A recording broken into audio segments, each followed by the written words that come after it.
yung EJK dahil last year, again, inulit ko last year, June yan pinatay. Alam sa tao na we know the truth. Hindi yung totoo na victim yun ng EJK kasi I personally know the guy eh. Alam mo, nakabukas yung magdala Correct. Kaya yun siguro mabilis. Tsaka pakapagod ate. Kasi ano, kahit naman pumunta ka dyan, hindi ka naman kakausapin din eh. Oo, Maris.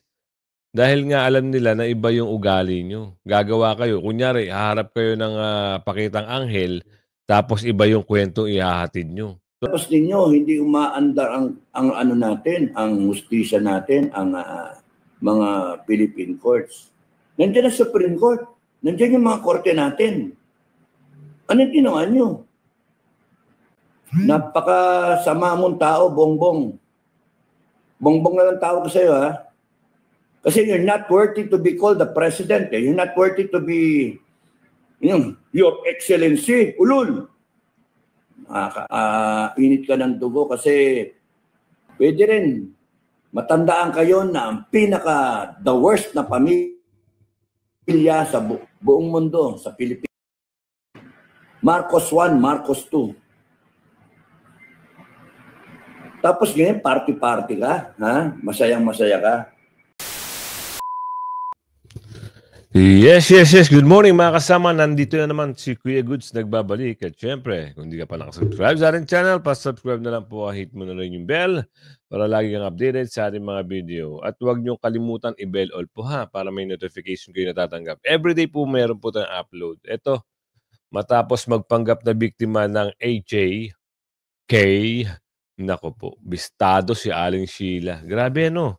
Ang panggugoyo nyo sa mga taong bayan at lalong-lalo na yung mga leader nito, kung sino yung nagtuturo, isa pa namang abogada, di ba?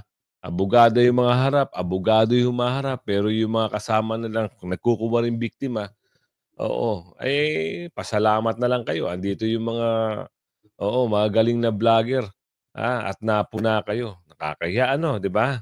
Ganon kayo, Ganon kayo anong bang tawag doon? Kaatat na siraan ng Pangulong Duterte o kaagresibo sa tamang pananalita. Kaagresibo na kayo ay gusto niyong pabagsakin. Kumuha pa kayo ng mga peking witnesses nyo. Ano mangyayari ngayon dito? Papaimbestigahan. Sa susunod, Ito yung isang mga panakip-butas lang sa malaking issue ng vice scam. Oo, ano nangyayari sa vice scam? Huwag nating alisin yung issue ng vice scam, mga kasama. Lahat yan dahil nabuking na sila at pwede silang ma-impeach, pwede silang matanggal, pwede silang makulong. Kung sakaling mapatunayan yung vice scam issue. Actually, totoo naman eh. Totoo, wala nang kailangang patunayan. Booking na sila. Di ba? Ano ngayon ang umugong? Dahil mahuhuli at mahuhuli, gagawa sila ng paraan. Dinivert nila sa ICC. ICC ngayon ang pinaka-main focus. Diba? Kasi andun si Tatay Digong, nasa Hague. At yung matanda, pumunta doon, inilipad doon, walang ka-prepare, walang mga winter jacket, walang kung ano-ano, galing pa sa Hong Kong, at ito naman nagmamagaling na hire. Wait, there's more, ang sabi ni Aling Ledesma rito. Ipasok na natin, pero bago natin simulan, likes and share. Samahan mo na subscribe at bell all nyo ha. Ito na. Kapag talaga nagpakalat ka ng kasinungalingan, tiyak, ikay may kalalagyan. Yan ang tama. Kapapasok lamang na balita na iniimbestigahan na ng Philippine National Police ang mga taong tila nag-imbento raw ng mga di umano'y biktima ng extrajudicial killing sa panahon ng former president na si Rodrigo Duterte patungkol sa kanyang naging kampanya kontra iligal na droga. Ito ang kapapasok lamang na balita at kinumpirma ng hepe ng Philippine National Police Public Information Office na si Colonel Randolph Tuano, kung saan kinumpirmang nakarating na sa opisina ng PNP ang mga nag-viral na larawan ng mga nagsasabing biktima raw ng war on drugs. Matapos kasing kumalat ang mga naturang litrato sa social media at ilang video footages Maraming netizen ang pumalag sa mga di umano'y gawa-gawang storya ng mga nagpapanggap na biktima ng EJK. Lumabas din na walang koneksyon ng umano'y biktima sa mga aligasyon laban sa former president na si Rodrigo Duterte, partikular na ang pinaka-nag-viral na si Aling Sheila. Yan. Matapos ang naging pagsisiwalat ng kanyang sariling kapitbahay, tila laglag at bistado ang nasabing ale na tila nagpanggap di umano na ang kanyang anak ay biktima ng extrajudicial killing. Ngunit ang totoo raw dito, tila namatay lamang last year ang kanyang anak sa di umano'y onsehan na nangyari sa kapwa nito durugista. Aling Sheila naman. Huwag mo naman isisi, ha? Baka naman may problema naman talaga yung anak mo. Nabanggit dito, dosihan. Baka naman durobo rin yung anak mo. Hindi sa panahon ni Tatay Digong. At bakit nandiyan ka? Magkano ang tanong? Di ba? Huwag ganun. Oo, buong angkan mo, ipapahiya mo. Paano kung balikan kayo? Kasuhan ka ngayon. Dahil sa maling pagpaparatang mo. Meron palang ebidensya. Oo, hanapin niya yung certificate of Oo, hindi pala panahon ni Tatay Digong, 2024. Panahon ng mga, ngagba. Ibig sabihin, malala kasi yung panahon ng ngagba. Hanggang ngayon, kumakalat sila. Wala silang takot ngayon. Oo, harap-harapan mo, sa harap mo, yan, nagbibigayan sila ng candy. Ito pa ang isa sa mga shocking revelation. Kinumpirma mismo ng funeral services na kinuha nila Aling Sheila ang balitang ito kung saan June 2024 namatay ang nasabing anak ni Aling Sheila. Ayon mismo sa full Facebook post. Awareness of everyone. This post is intended to clarify things about our post last July 2024. Kami po ay private business na ang trabaho ay magbigay ng serbisyo ayon sa pangangailangan ng pamilyang namatayan. Kami rin po ay humihingi ng pahintulot sa pamilya bago kami nagpo-post ng picture at funeral service setup ng namatay. Now, yung date po na nakita niyong ay tama naman po. June 2024 siya namatay at July 2024 naman po namin ipinost sa aming page. Ito ay hindi edited. Si Mr. Barbaceno po ay namatay sa ospital at reported ito ng Caloocan City Police. Sa mga nagsasabi pong baka i-delete namin yung post, huwag po kayong mag-alala. Wala po kaming i-delete. Kung mawala man ang post namin na ito or ang page namin ay yun dahil itinake down or ni-report ito ng mga anti-Duterte. Inuulit po namin, kami po ay pribadong business. Yung phone numbers na nakikita nyo po sa tarpaulin ng namatay ay business phone numbers po namin at hindi po personal phone numbers ng pamilya. Sa mga nagpe-personal message po sa aming page, wala po kami sa posisyon para sumagot sa mga tanong dahil kami po ay nag-render lang ng funeral service na namatay. Kung kailangan nyo po ng konkretong sagot, magtungo po kayo sa police station na nakakasakop sa area. We stand for what is right. Yan. Aling Sheila, naku po, yung ginawa mo, Aling Sheila, hindi maganda. Diba? Sasama-sama ka dyan. Inalok ka siguro ng malaking bayad, sasama ka. Kahit yung anak mo na nananahimik na doon, hindi natin alam kung saan nga pumunta, madadamay pa sa istorya ang pangalan niya. Kasi pinapakalat nyo na siya ay sa panahon ng mga AJK. Hindi naman. Ito katunayan, ebidensya. At meron naman police report yan sa Caloocan. At yung JARA ay magbibigay din ng statement kung sakasakaling kakailanganin. Aling Sheila, yari ka dito. Hindi maganda yan. Bawiin mo na. Pwede ka na mag-sorry kung gusto mo. Pero huli na siguro ang lahat Diba? Ano na mga yung kahantungan yan? Ang istoryahin mo. Diba? Wala na. Grabe kayo gumawa ng kwento. At doon naman sa mga leader nito, mga kasama, wag na ho kayo maniwala. At sigurado yung mga kakampi nito tatakbo. Kilala nyo naman yung kaliwat kanan. Nagtatakbo ang mga senador, 12 ho yun. Ganyan ang mga pag-uugali niyan. Lalabas yan sa kalye. At mga ngalampag, ganyan ang gawain ng mga yan. Kita nyo, wala silang tigil sa kalampag, wala silang tigil sa kakahul. Kilala nyo ba yan? Attorney yan. Attorney. Kayo na hong kayo na humbahala yung kasunod. Attorney, ano yan? O, type nyo sa comment section. Maraming salamat po. Unquote. Dahil sa pagsisiwalat ng di umunay kasinungalingan raw ni Aling Sheila, mas dumarami pa ang mga taong nagsasalita na at isinisiwalat na maging ang kanilang kaanak na namayapa ay pilit idinadawit sa EJK na una sa lahat, wala naman raw talagang kinalaman. Ang mas pinaka-nakakagulat pa rito, nagsalita na ang isang kaanak ng lalaking nadamay rin sa mga di umunay biktima ng EJK at buong tapang nanilinaw na hindi ang di umunay kontra illegal na drogang kampanya ng dating Pangulo ang sanhi ng pagpanaw nito, kundi selos at walang kinalaman ang dating Pangulo. Narito at panoorin ang buong balita kung saan bukod sa isinawalat na ng mga taong malalapit yung kaninang dumaan, yung babae. Ayun yung attorney. Yan ang mga pasimuno niyan. Oo, siguro sila yung nagtuturo. Sige, okay na yan.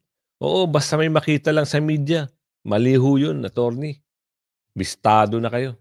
Na Aling Sheila na nagsinungaling ito nang sabihin na biktima ang kanyang anak sa kanyang kampanya kontra illegal na droga. At ang kaanak ng isang lalaking tila idinawit rin ang di umano'y pangalan nito sa mga EJK victims, kapulisan. Kinumpirmang iniimbestigahan nila ang mga taong tila idinadawit ng pilit ang kanilang mga namayapang kamag-anak na wala naman raw talagang kinalaman sa di umano'y akusasyon ng extrajudicial killing sa panahon ng dating Pangulong si Rodrigo Duterte. Panoorin ang full video.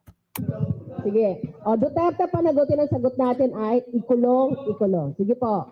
Kasi, sige. Duterte, Turo, no? Ayan ang mga turo nila. Di ba? panagutin. Duterte, panagutin. Tignan mo si Aling Sheila, ubos ang ngipin. Hindi natin alam, baka dati mahilig sa candy to eh. Walang ngipin, taas baba. Aling Sheila. Ikulong. Itigil ang pamamaslang. Itigil ang pamamaslang. Itigil ang pamamaslang. Ako to anong EJK pinagsasasabi nito? Last year lang ito pinatay. Alam ko kasi nandito kami noon. Sinasama niyo yung issue na ito, for what? Unang-una, ikaw Bistado sa kapitbahay. Salamat at binisto nyo si Aling Sheila. Si Aling Sheila. Alam mo naman na hindi yan part ng EJK. Dahil last year, again, inuulit ko last year, June yan pinatay. Alam sa tao na we know the truth. Hindi yung totoo na victim yun ng EJK. Kasi I personally know the guy Kaya parang it's unfair naman for the Filipino people na ipagkalat nila na gano'n. I have to let everyone know na kung alam ko. Which is true naman talaga. Hindi ako magsusunod. Hindi ako magkakapera dyan. Una-una, sir, siyempre galit. Bakit, sir, bumabalik po ang alaala namin. Siyang gabing pinatay po si Aldrin, pinaslang, na dahil lang po sa selos.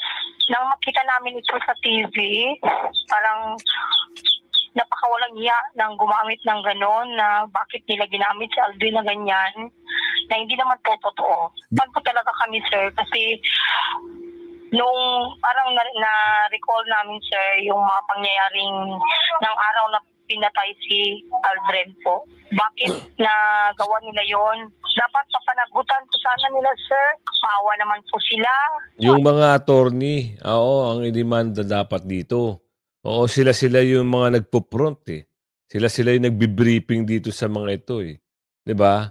Oo, attorney pa naman, Iba yung utak, Hindi inalam. Oo, sabihin natin hindi inalam. O inalam. Bakit ganun? Kung alam mo namang na hindi pala talaga sangkot sa mga pinagsasabi nyo, dapat din nyo na sinama. Attorney, bistado ka na. Oo, alam na namin kulay mo noon pa. Dadamay mo pa itong mga inosente na to. Kung may mga konsensya pa sila, wag na po sana nilang ulitin ang mga ganyang pangyayari dahil masakit po sa part ng mga biktima po. Yan ang sinasabi natin. Di ba? Gumagawa sila ng mga bagay-bagay na gusto lang paniwalain ang Pilipino.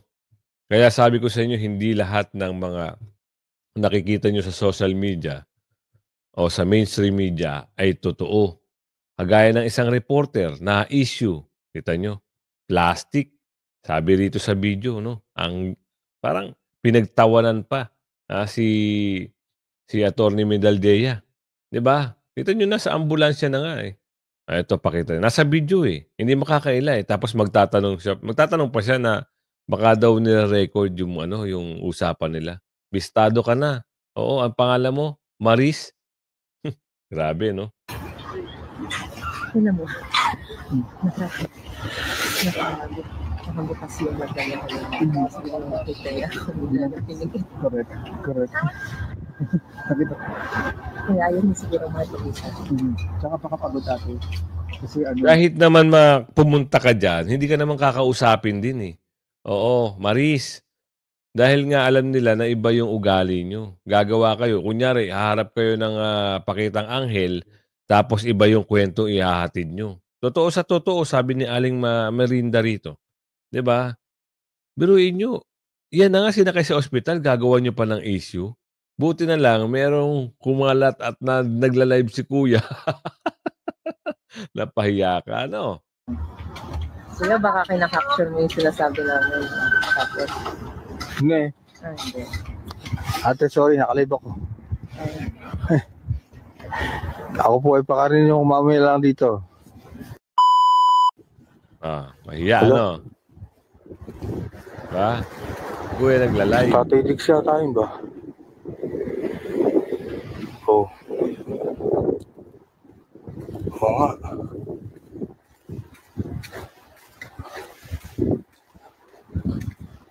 Tatay Dix nga, hindi si Robin, hindi ka po-forward ko.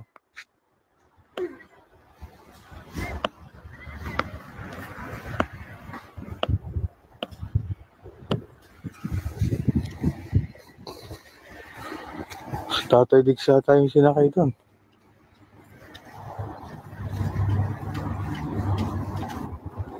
Ate, sino yung Tatay Diggs?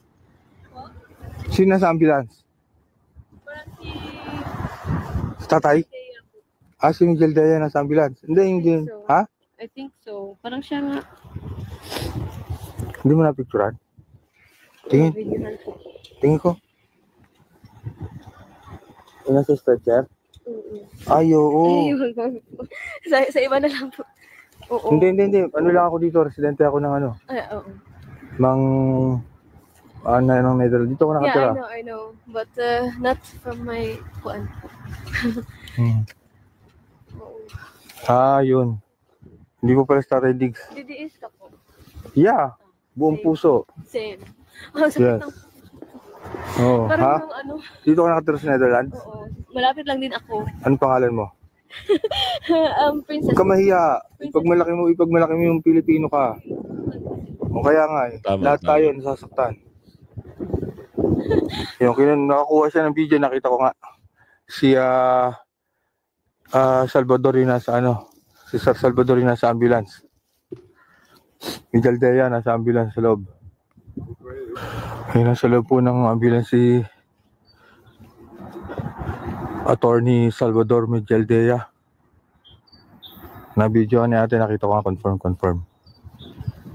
So ayan pong update. Nandiyan sa loob si Senator.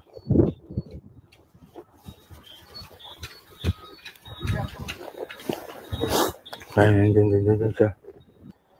Susundan nila itong ambulansya. Mag-repair po. Ayun o.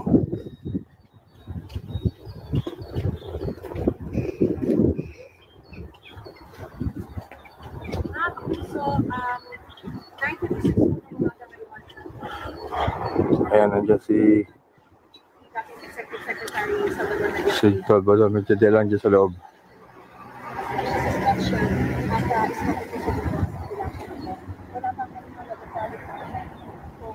Nandiyan si Atty.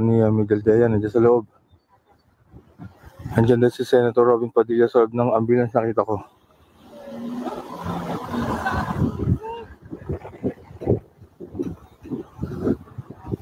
Ayun. Nasa stretcher si Yan si Maris, so nagla-live na.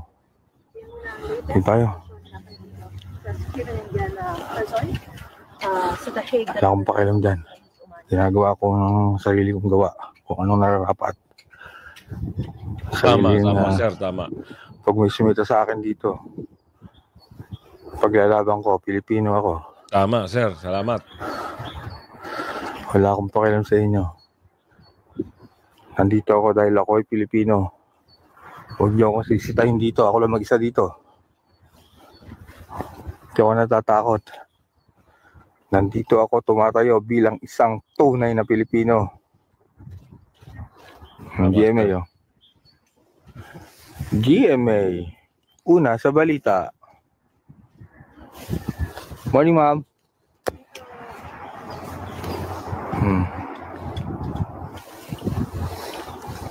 Ganda ni ma'am sa personal ba? Ang ganda sa personal ni ma'am, oh. Okay, tayo si ma'am.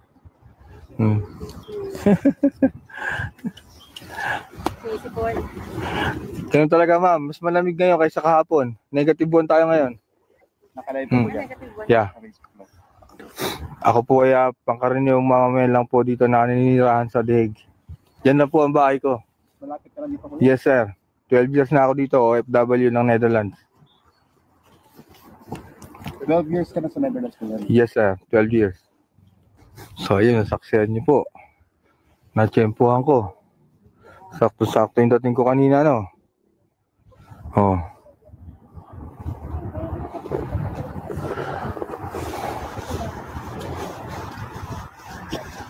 Ayun po. Lamig, putek. Sensya na po, lamig. Whew. Ay, mga polisi.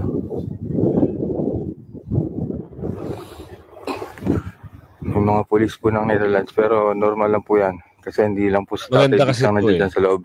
Para makita natin yung ginawa nitong reporter na ito. Marami po. Sa GMA ka rin? Yes po, yes po. Ako hindi. Solo. Mamamayang Pilipino. Maganda po yan. Yeah. Ate, gagawa ko ng GNO summary na.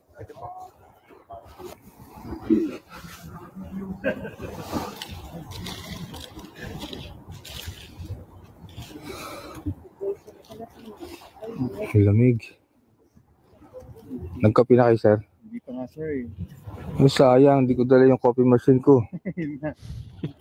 Dahil meron ng coffee machine, lagi nasa kotse yun,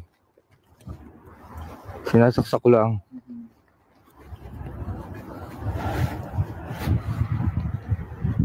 Oh.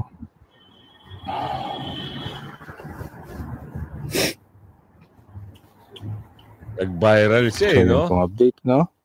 Wala pong tao dito. Ako lang po.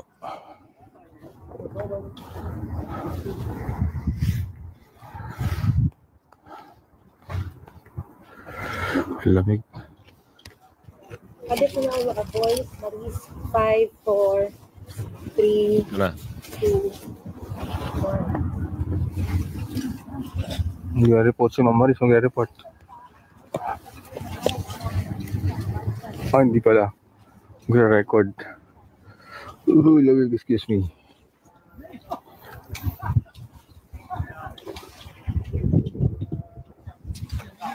Sir, galing ka bang Pinas niyan? Sa kanila, sir. Oo nga pala. Sorry. In-interview yung GMA, yun, no?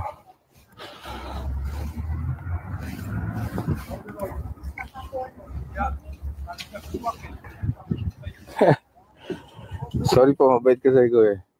Walang persona nandito. Kahit sino, pwede bigyan natin ng kape. Kahit sino. Yan, nandito kanina si Senator Robin, yung nag-ano po ko ng parking. Si Robin, nakita ko na. So, nagmamadali na ako maghanap ng parking. Pag-park ko, pagdating ko dito, pagbalik ko, nakita ko naman na may sinasakay sa nasa stretcher, sinasakay sa ambulansya si Attorney Migueldea. Sumakay dun si Senator. Sumakay dun sa ambulance. Yun po nangyari. Lamig.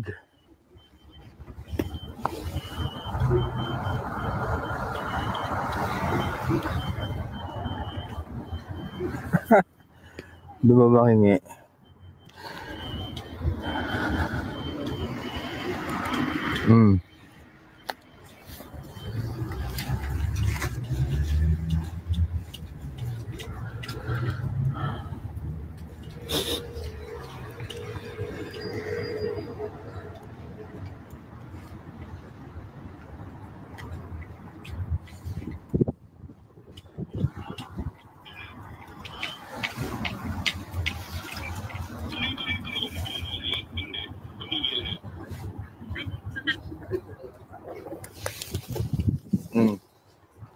Ako ang media ng Pilipino.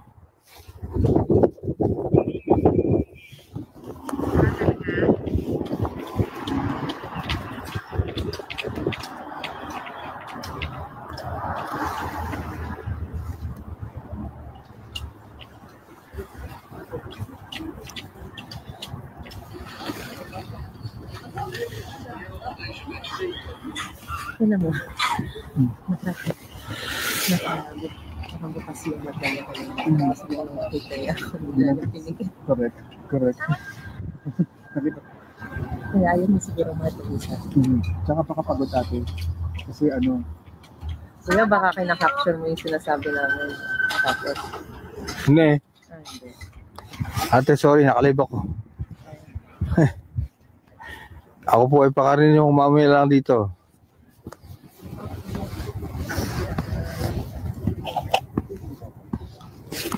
Grabe, no? Yan ang sinasabi natin. Diba? Hoy, nako. Kaya, mga kababayan, oo. Talagang ibang klase talaga ang mga tao, ano? Oo. Nung nakita daw siya, biglang pumikit. Baka ayaw makipag-usap. Alam niyo na nga ang tao nasa ano na, ang ambulansya medyo stress na ho yung tao. Gagawa niyo pa. Kaya marami. Naku. Ito, mas maganda ata to eh. Ito naman, lumabas na naman si Kap Dado para magpahayag. May boses siya dito eh. Panoorin natin Kaya sa inyo mga taga Malacanang, BBM, tingnan niyo perwisyon yung ginawa sa pamilya, no? Tsaka sa buong Pilipinas, sa lahat ng Pilipino, yung perwisyon ninyong ginawa talaga, napakawalang niya kasi, no? Pag kami nangyari doon kay Digong, asahan mo, bagsak ka na sa pwesto, tanggal ka, tatanggalin ka ng taong bayan sa pwesto mo. Yung ginawa mo, napakawalang niya mo eh. BBM, napakawalang niya mo. May nangyari doon sa mama na yan kay Digong, asahan mo, patatalsikin ka ng taong bayan. Napakawalang niya mo. Walang kwentang klaseng Pilipino yung ganun. Hindi tama yung ginawa mo. Sinubo mo yung si Digong eh. Sinubo mo sa ibang bansa eh. Dapat dito na lang muna eh. Sa bansa natin. Kasuhan mo nga sana eh. Kinasuhan mo. Wala nga kaso eh. Anong kaso ni Duterte? Inciting to sedition? Bring it on. Ikaso nyo. Bigyan nyo ng DOJ, kasuhan si Duterte na inciting to sedition, sabihin nyo pa, rebellion, o kaya yung nag-iwalay siya ng gusto niya iwalay Mindanao noon. Pero yung isusubo ninyo si Duterte sa ICC, kung ano-ano pang peke pa yung wala pang red notice eh. Ano yung ginawa ninyo? Sinubo ninyo yung tao na pinalalabas ninyo, hindi umaandar ang natin, ang hustisya natin, ang mga Philippine courts. Nandiyan ang Supreme Court. Nandiyan yung mga korte natin. Anong ginawa nyo? Napakasama mong tao, Bongbong. Bongbong na lang tawag sa'yo, ha? Kasi you're not worthy to be called the president. You're not worthy to be, Your Excellency, ulul. Init ka ng dugo kasi yun yung nagpalibing sa tatay mo. Yun ang nagpalibing. 5 presidente yung dumaan. 5. No? He spent political capital para yung ama mo finally mailagay sa libingan ng bayani. Taragis ka. Tapos ganyan isusukli mo, isinubo mo sa ICC. Na pwede kang, kung ang mga tao mo ang siyang may gawa na niyan o pinsan mo, sana you would have been presidential kung pinigil mo. Pero hindi, ikaw pa mastermind eh. Walang iya kayo. Tatay mo inilibing. Kaya pag ikot ng mundo, yung tatay mo, ipahuhukay talaga namin. Pahuhukay namin. To hell with all these traditions. To hell with all this belief na Christian belief na yung tatay mo, hindi dapat doon ilibing. Langya ka. Nakakainit ka ng masama talaga ang gising ko masama eh. Tapos si Inday, niligawan mo para maging vice president mo. Anong ginawa mo? Langya ka. Hinahayaan mo ngayon na upakan ng Kongreso at ng Senado, pinapa-impeach mo. Kaya ka nanalo dahil sa Inday Sara, nagparaya. Dapat nga tatakbo ng presidente yun eh. Nagparaya yung tao against dun sa gusto ng tatay niya. Ikaw na tumakbo ng presidente, kayang-kaya mo yan.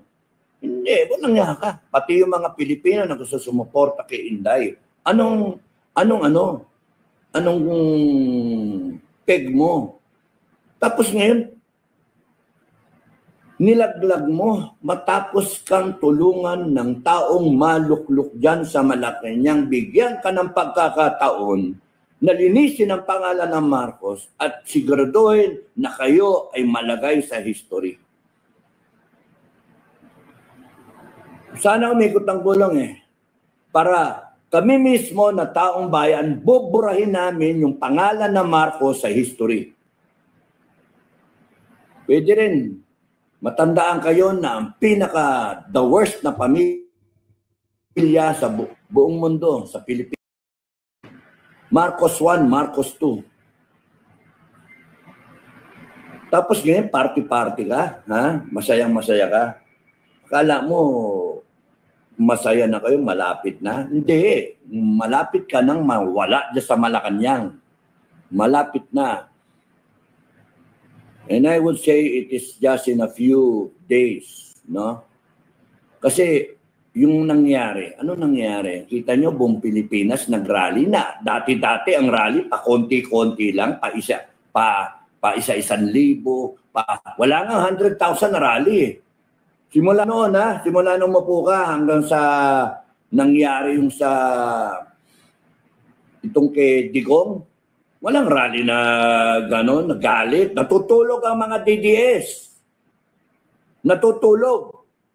Wala silang pake. Karamihan, walang pake kasi hirap ang tao sa buhay. Gago ka kasi yung bigas hindi mo hindi mo mapababa. Yung buhay ng tao, hirap na hirap sila. Ginawa yung tamad ang mga tao, umasa sa mga ayuda. Kaya yung mga rally-rally na yan, wala nangyari. Pa-ilan-ilan, pa-schedule. Merong 5,000, masaya na sila. Yung sa EDSA na rally, sa Shrine, na Friday group, masaya na sila, may 200. Nagsalita kami minsan, natuwa sila na dumami, naging 1,000. Pero yung ginawa nyo kay Duterte, mga tanga kayo, ginising nyo ang Pilipino. Ginising nyo. Hindi na kami kailangan magsalita pa, maghihiga kami, maglulumpasay kami. Sumigaw kami ng para nyo nung awa. Hindi, kayo may gawa nun, Marcos. Kayo. Buong Pilipinas, ngayon lang ako nakakita sa buong buhay ko. Sa buong buhay ko. Ngayon lang ako nakakita ng ganong rally na lahat ng lugar sa Pilipinas, Luzon to Mindanao, buong mundo, pati foreigner sumasali. Ngayon lang ako nakakita ng ganon. Kaya naramdaman ko tapos ka na. Uy, kami ni Vic Rodriguez. Shout out Vic Rodriguez. Attorney Vic, no? Merong kaming konting tampo-tampo doon sa grupo. Well, mga tao ko, tsaka sa Amaisog. Nung nakita ko si Atty. Vic, tinitignan ko siya. Eh mukha namang mukhang bagong ligo. Mukhang bagong ligo.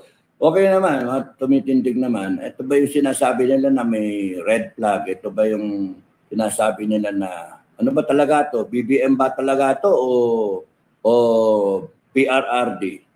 No? O Pilipino talaga? Kaya nung matapos siya mag-speech doon sa Liwasan Bonifacio, bumaba siya, papapicture-picture yung mga tao sa kanya. Na-inspire sila. Nakita ko ng kanyang mga mga tao niya. At sabi, Sir, kami yung tumatawag sa inyo na magsasorry. Ay, okay naman. Di ba nakatawag na kayo sa mga sa commander ko? Okay na yun. Kung sorry kayo, okay na yun. Wala na yun. Sabi ko gano'n, wala na yun. Okay na tayo. Wala masamang tinapay tayo. Tapos ay thank you sir. Sabi gano'n. Pwede bang makipag-communicate sa inyo? Okay lang. Walang problema. Kaya kailangan natin yun kasi magkaisa tayo. Sabi ko gano'n. Tapos sabi, sir, pwede ba makapag-shake hands kayo ni Atty. Vic? Okay lang. Walang problema. Maganda nga makita kami na magkasundo ba. Para tapos na yun. O di ininforman. Tapos sa video, tapos nung kamayan kami. Tapos picture, tuwan-tuwa yung iba, tuwan-tuwa yung mga maisog. Tapos sabi, tinanong niya ako, Kap, anong basa mo? Alam yung sagot ko kay Atty. Vic? Wala na, babagsak na si BBM. Wala na, babagsak na yan. Hindi na mapipigil ang Pilipino na yung tumataas ang Pilipino, gising na ang Pilipino, hindi na matitigil. Matter of si BBM. Mahati ang military, sabi ko yun yung assessment ko. Mahati ang armed forces. Some will remain with BBM. Some will go with you, the Filipino people. Some will go with us. Sabi ko, some will go with us, the Filipino people. The armed forces na matino will go with the people. All they need is the sign na nandyan talaga ang taong bayan, makita nila at tumapang sila na meron tatayo. Ayun, yun ang... Yan narinig nyo mga kasama. Yan yung kanyang mensahe. Meron siyang mga stand, no? Meron siyang sinabi na babagsak na. Diba? Ganoon kasimple. O kaya mamayang hapon meron tayong upload Abang-abang lang po kayo sa mga update natin. Diyos mio dun sa Diyos mio Marimar, dun sa Aling Sheila naman. Sobra ka Tanggalin mo yan sa puso mo, yung ganyang sistema mo, hindi maganda yan. Bye-bye, hanggang sa muli.